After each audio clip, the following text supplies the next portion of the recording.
Okay, great. So welcome to module 5. This is going to be a lot of hands-on tools and techniques and things like that. So let's begin with our module 5. Bring it up on my screen here.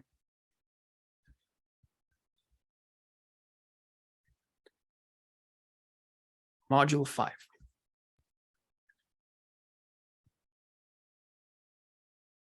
Okay, so you have the slides and stuff here.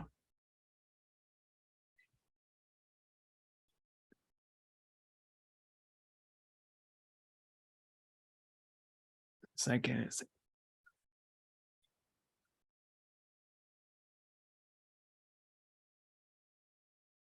Okay. Brilliant. So slides are here, widgets over there. Okay. Now we'll be talking about, again, reminder of passive versus active, right? So proactive versus passive. We talked about this earlier, success versus support mentality. And the way you want to develop a team, if you're building a team, is to recruit people who are committed. Even if you as a mentor or other mentors within your team can commit even half an hour, 1 hour a week, that can add up. So now with that half an hour, with that 1 hour, you can really reach out to a large number of new Muslims as a team. And obviously, as we mentioned, we want you to continue developing yourself. How do you become a better coach? How do you influence someone? How do you transform someone? And you have to be accountable. So you want to be sharing your weekly status updates and obviously committing to your own Islamic knowledge and Islamic circles. So you yourself are motivated. And again, the link for our training, the coaching manual, if you will. So what should you think about it? So one of the things that will happen is that it's not, as we have said several times, it's not a role as a teacher. You have to work hard. You have to be consistent. So one thing that can help is to have a gardener analogy. So what does a gardener do? He or she would go and, do the best for the land. Will water them, will provide them with, the best nutrients, watering, sunlight, and so on and so forth, and do their best to go in daily and check them out and water them at the right frequency and whatnot. Now, every land is different. Every earth is different. Some would bear fruit, some may not bear fruits, some may bear faster, some may take time, so on and so forth. Your job as a coach, as a mentor, is to reach out, is to do your best. And sometimes, when we are doing updates, some people would be like, well, I didn't have any response from the mentee, so that's why I'm not updating. Well, as a team, what we are concerned about is to make sure that you are active, you are doing your part, so that we can see as a team that everyone is active. So make sure that you do your updates and you are checking in and you don't give up on that. And as we have mentioned several times before, that sometimes it takes a few months before the new Muslim would actually try to do something, right? Sometimes it's just like a warm-up phase.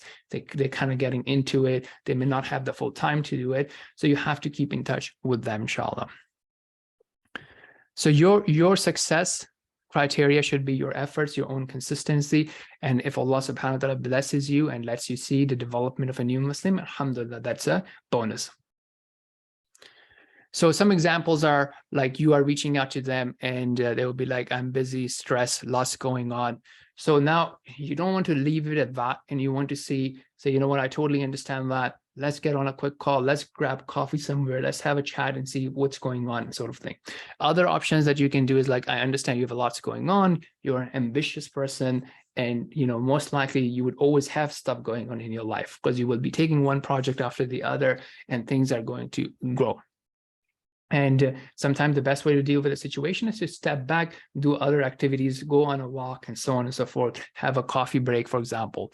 So you want to kind of use some of these type of examples or come up with your own to have that, to help them understand that, yes, they're busy and you are also busy, but they need to make time, even if it's half an hour, 10 minutes, 15 minutes, 20 minutes, and that would help them deal with other challenges in life as well. So one example I like to use that, when we are busy, we still go for coffee breaks or tea breaks, and some people go for smoke breaks, right? And when they do that, they're not thinking that, hey, my coffee break is actually going to make me less productive. They know that this break is necessary for me to come back and deal with whatever I'm dealing with and have a better focus. And also to realize that, Allah subhanahu wa ta'ala hasn't given us the Sharia, hasn't given us the religion in a way that will make you less successful, that will make you less productive in life. Rather, if you were to follow the religion, it will actually make you more productive, more successful in life in general. So that could be another example for them to understand that, look, why don't we treat Salah as a coffee break? Actually expecting it to energize you, to help you better focus, to help you deal with whatever you're dealing with in a better way. And these are some other example, right? So you want to get them to on a call or meet them up. And again, as we mentioned before, if it doesn't work on a weekly basis, then you just don't drop the ball with them. You will move them to monthly follow-ups.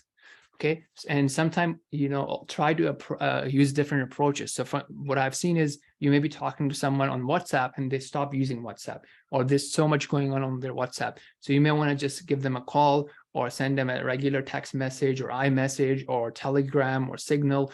So don't be just stuck to like one medium, because people do change the medium sometime, or they get overwhelmed with one medium. So try a different medium. The second thing is you can change the frequency. So let's say you message them once a week, they're not responding. So move them to once a week. And what would happen then is you would just be messaging them once a month instead of doing it once a week. So the way I do it is I would basically have different contacts, and I would have, some codes. So for example, I might have NW or NMW, which means New Muslim Weekly. I might then move them to NMM, which means New Muslim Monthly. And then I have my own reminder. For example, for me right now, it's Thursday evening. When the reminder comes up, I look at my contacts, and everyone who is marked with NMW, I can bring their contact up, and depending on what the conversation was, I can check in, make sure they're attending either the weekly one-on-one or the weekly group call, or I can also check in about their habits. People who don't want the weekly, then my reminder will come in once a month, and then I can reach out to all the contacts that are marked with NMM. That's my code for monthly. So you can have whatever it is, and then it makes it easier for you to keep track, inshallah. So the third point, it kind of reminds you that, look, sometimes it takes few months. So recently we had a sister that kind of got connected to our team like 8 months ago. 8 months. Okay, we have been, one of the sisters have been keeping in touch with her. I've been inviting her to different programs, and then I think a few weeks ago they invited her to a social program that she finally came to, and now she has started learning Salah. So two things that we can learn from here. One is to keep that connection, even if the person is not moving forward. Sometimes it takes a while. And second thing we also did was we changed the mentor for her. So now she has a different primary mentor than the one that she had before. And what that does, it doesn't mean that the first one wasn't good enough. What can happen sometimes is, you just have a different connection with different people, age, mentality, interest, hobbies, different approaches to life. So it's okay to have someone else reach out. So, if your contact hasn't been responding, give it to some other brother, some other sister. They can reach out and say, hey, I'm part of the team. I know it hasn't been going well. You were busy. I just wanted to reach out and see if we can restart and reestablish your mentorship program. So that can also help. And sometimes also psychologically speaking, one gets in the habit of saying no to one person, but if it's a new, fresh relationship, they wouldn't be saying, oh no, I'm busy and this and that, right? So try that in as a team as well. Okay, so this is, some of the steps that can happen. And now we'll move on to the mindset of coaches. So what happens, some of the challenges that the coaches, the mentors, they themselves face is that they may get bored or disheartened, because they come in and they think, oh, it's just going to be like, I'm going to be teaching Salah and Wudu and answering questions. They don't realize that this, you're not like in a teacher's role. You have to do dawah. It takes time. It's like a gardener process. It takes time for you to see the fruits. Some people will be like, I don't want to push. Well, this is dawah, right? So there will be some pushing. Okay. So imagine if you see someone who is destined to destroy themselves or walking in front of a traffic, wouldn't you just pull them out of that? Wouldn't you remind them that they shouldn't do it? So again, you need to, just like everything else in Islam, you need to have a balance. You can't be just fully passive, okay, do whatever you want, and you can't be like pushing them every day. So I think this notion of once a week touch base and letting them set their own goals is not too much. Once a week, I don't think it's too much. And again, if it becomes like that for the person and they seem to be taking time, then you can say, you know what, I'll just check in monthly with you. When you have more time, more ready, then let's do a weekly. Okay. And also sometimes, someone may get enough information and they understand what's going on. even for those people, I would still try to keep in touch with them once a month, as opposed to just like, totally taking my hands off them. Because even if the person has gone through the mentorship program, is integrated in the community, many times it can happen that they need that follow-up and that once a month check-in. And sometimes I've seen that someone may be praying and then I move them to once a month, and then you check in and they're like, yeah, things have actually dropped off.